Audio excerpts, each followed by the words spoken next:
I barely made it out here this morning on my red-eye flight to Formula Drift, New Jersey, but I did make the media meeting on time, finally. Today's Thursday practice. I'm super excited to shoot with the Royal Purple team. Dylan Hughes is the driver, and also Rain-X. Everyone's getting their tires mounted up, getting the cars all prepped. There's about 3 hours of practice, and then we're gonna go into the seating bracket, which is basically the bottom 8 drivers are gonna battle for those last positions, and we'll see how it goes. It's usually a pretty fun thing to watch, so should be a fun day.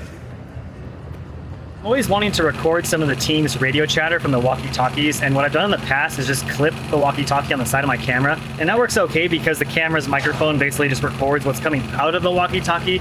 It's a little dirty sometimes because you hear chatter from other people in the media box next to me, but I think what would be a cooler idea is to actually plug the walkie-talkie directly into an audio recorder, like one of these DJI mics. That way the recording is always going, because sometimes I miss a lot of radio chatter if the camera's not rolling, so let's see how that works. Check, check, check, check, check. Yo, yo, yo. So it seems like that's working okay. I just gotta get the levels right. So that little recorder will be recording all the time, and I can also pipe that into the camera wirelessly and record whatever radio chatter is going on directly to the camera as well. So I have the scene matched up. This, we believe, happened in Long Beach from the hit with Castro. It coming this way, the 2 anchor points of the rack are right here, so the force coming down here had nowhere else to go than to try to split. I think that's what happened, but it's crazy because you can't see that in the car, so luckily we caught it. So this is also a pro spec event. I don't really shoot for any pro spec drivers, so I can just come up here and watch in the grandstands and kind of enjoy some drifting. I don't really have any favorites. A lot of the drivers I knew kind of graduated to the pro level, but these guys are looking pretty good.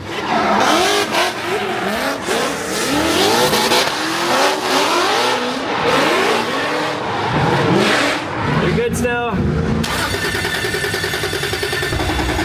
Yeah. Good? Yeah, I mean, everything's good from here. What's the pressure at? Almost 1,300. So last round we had the bypass fail on us, and then we put a whole new system on it, so now we're checking to make sure the bypass is doing what's supposed to do. It's pretty unfortunate last round in Orlando. Dylan went out because his power steering broke, which is a really bummer way to lose.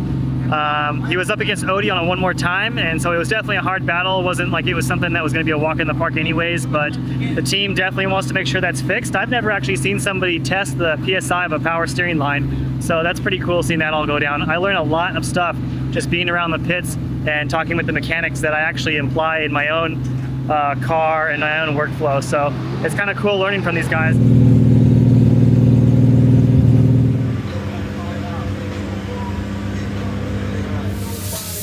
All right, this is where you learn to drift, right? Over across the street? Oh, in this parking lot we're standing in. Wow. Tell me a little bit about this venue. What are we doing today? We're going drifting. So unfortunately on my red-eye flight, my bags didn't make the connection, which means not only do I not have a clean shirt to change into, but I also don't have any GoPros. So that kind of sucks, but I'm gonna head over to the hot grid anyways and just get some shots with the red camera. And you know, everybody's gonna be doing burnouts and kind of looking epic, suiting up, sitting in their cars, shifting in the gears, all that cool stuff. So it'll still be a good time, and then after that I'll go out on track and shoot with the long lens. So this is one of the only tracks we get to actually stand right next to the burnout box. It's a little sketchy. The only thing keeping us between the car are these plastic. Well, the nice thing is that means it's an opportunity to get some really good shots.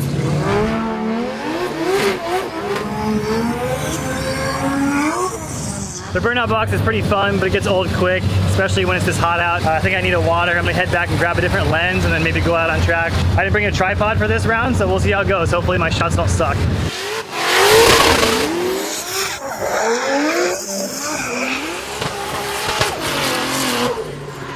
I answered a little early that time because I answered a little bit late on the first one. But yeah, it felt pretty good. The nitrous is definitely better. It's much easier to pedal it for sure. I noticed the pressure comes down a bit quicker, which means we're using more of it, but I'm fine with that because I can actually left foot brake it now, which is cool. So the no tripod thing seems to be working okay at this track because the cars for the most part are pretty close. The only thing I'm battling with right now is cutting through the fence. You can get close up to the fence and it helps not see it in the shot. There's also so much smoke that it's making it really hard to see a lot of stuff. As soon as the driver goes by, the car just disappears. I'm walking over to the wheelchair section, which is the places they let it shoot at, which is kind of hilarious to me, but It's a decent spot. It's a little bit far from the action in my opinion, but we'll see. Maybe some shots will be decent from it.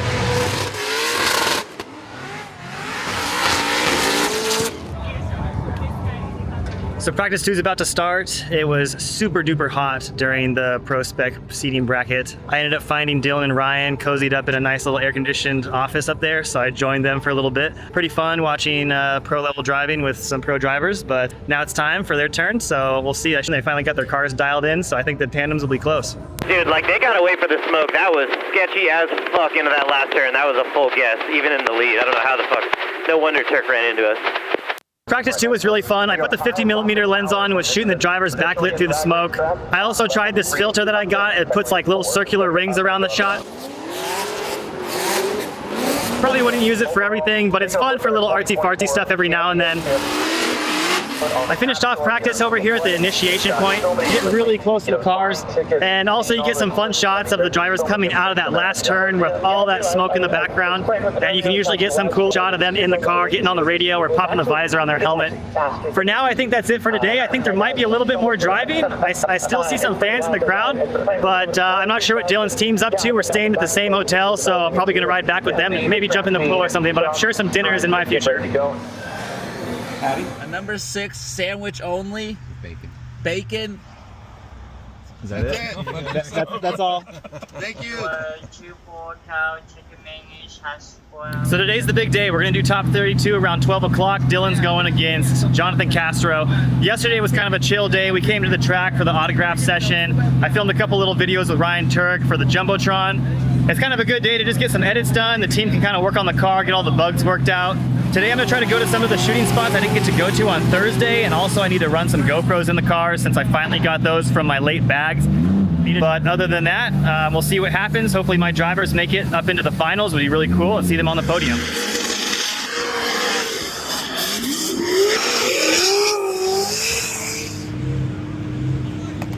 So one of the things that's really cool with the GoPros now is you can match the time code with them really easily by using a QR code on your phone. And what that does is it syncs all the cameras to the exact same time, literally to the frame. So when you go into the edit, you can match them all together and sync them really easy. The editor actually has a way of matching all the time codes together like instantly. Another thing that I'm doing is called scheduled capture. That's going to allow me to put the camera in the driver's car now, and then about an hour from now, about 11:45 when they go out for practice, the cameras are going to automatically turn on and start recording. And what that's going to do is save the battery, but also save me having to run all the way over to the grid and turn the cameras on later on and have a lot of wasted footage potentially if I set the cameras up and turn them on now. Just trying to keep it out of your eye line, if that's okay. Yeah, let me sit in it. I'll let it fly for like a lap. I can move it back farther because I might just leave it the whole day. All right, so move it back to like here. Sure. All right. So I just stuck a GoPro in Ryan's car. He's one of the drivers that gets really specific where you can put cameras. A lot of drivers really don't care. Like Chris Forsberg, I could literally put a camera like in front of his face and he would just keep driving. Ryan's just really particular about putting them. He doesn't like them in his eye line. So it's always nice to ask. For the most part, if you just put him behind him, you're kind of in the green, like he's not gonna notice. But since I'm gonna leave this camera in there all day, I'm gonna make sure that he's happy with it. Hey. So with the mounts and things, I usually prefer to use the roll cage clamp on the inside of the car if I can. We're not allowed to run GoPros on the exterior of the car on Saturday, so we're limited to the inside. I don't have 4 roll cage mounts because they're kind of expensive actually, but you can definitely get away with using the suction cups on the inside of the front window is always a good move. It's not as versatile, but if I have a driver that doesn't really care where I put it, like Matt Field, then I can kind of get away with whatever. So Formula Drift has like an exact set time now that everybody can roll out of their garage because they don't want people parking their cars here on grid overnight to be the first in line. It's actually made it kind of cool because all the teams go off the exact specific time on their watches and everyone all of a sudden will just roll out at the exact same time, almost like F1 style. So that's really fun to watch. It's actually kind of a cool thing for the fans because everybody gets to see all these cars come flying out of the pits all of a sudden. It caught me off guard a little bit. I didn't know it was going to be this early, so I still got to put a camera in Odie's car. But it should be good, and then I'll head back and get the big cam. So Ryan Turk's team just kind of made an interesting request to me. Right as I was leaving the pit, they handed me this wiper blade, and are asking if I can do a shot with the wiper blade in the shot with Ryan drifting in the background. Shouldn't be too hard of a shot to do, just kind of got to set it up. We'll see if there's room over here.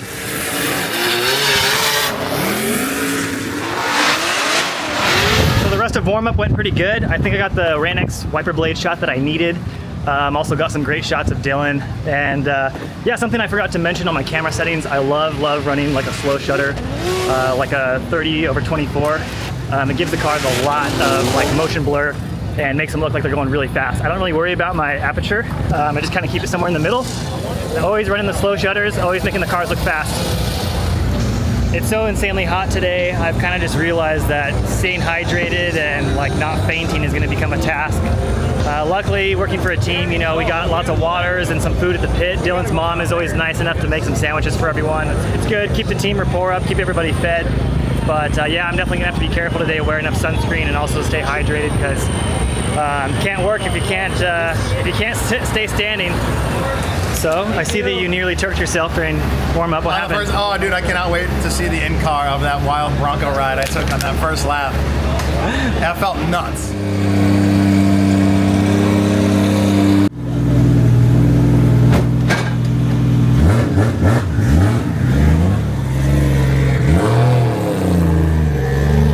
So top 32 is just wrapping up. I'm pretty sure all my drivers advanced. Sometimes it's kind of hard to tell when we're down in the media areas. You can't see the Jumbotron or even hear it at the very least. The weather's definitely changing. We'll see what happens, but I think for the most part everybody's in a good mood, and hopefully I'll see everybody out there in top 16. That actually was my best of the weekend for sure. I clicked in and I was like, oh, and I was like, I can feel the anger from the like. What were you like? I get out. It's like sunny and raining at the same time.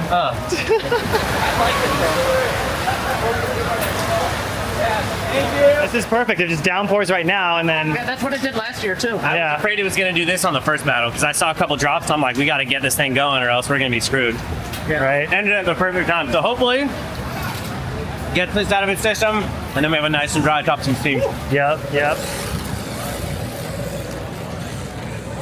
I kissed it last year. Oh my God. Oh, God. Is that what happened to your face? I was drunk enough to do it the first time. Gotta be honest, I feel a little bad for the drivers because they're kind of just chilling for 3 hours with nothing to do. And I mean, you know, they build some momentum after they win their battle in top 32, and then you can kind of lose focus as they're just sitting around doing nothing.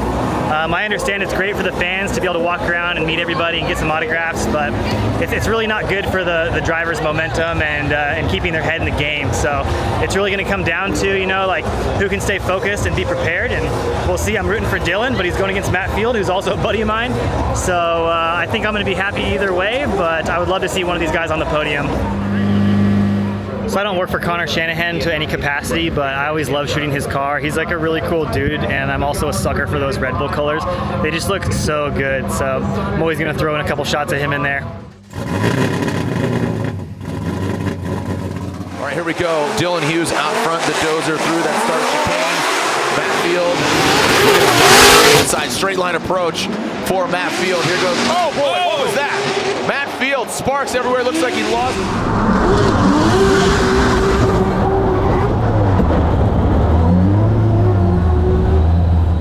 Wow, there it is.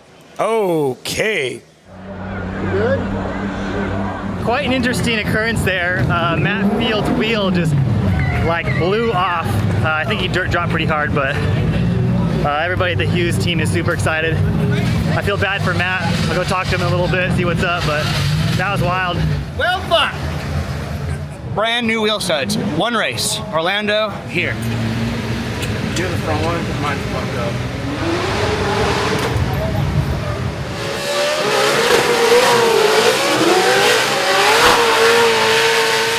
So that's it. FD New Jersey's a wrap. Dylan ended up in 4th place, so the team is super happy about that. It was so close to a podium, he could taste it. Just had a little issue on the final outside zone after his transition. It's been a fun event. Definitely one of my favorite tracks to shoot. Super dynamic, super easy to get to spots. Everybody's having a good time, and all the driving was really good, really close, and pretty fast for how small this track is. So can't wait to come back next year.